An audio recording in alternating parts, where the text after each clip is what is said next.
আগামী ৩ ও ৪ মে অনুষ্ঠিত হবে লায়ন্স ইন্টারন্যাশনাল জেলা ৩১৫ এর ২৭তম বার্ষিক জেলা সম্মেলন।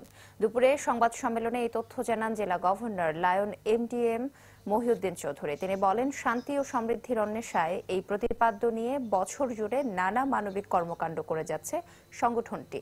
বর্তমানে ৯৭টি ক্লাবের মাধ্যমে ২৭০০ সদস্য দুস্থ মানুষের মুখে হাসি ফোটাতে কাজ করছে।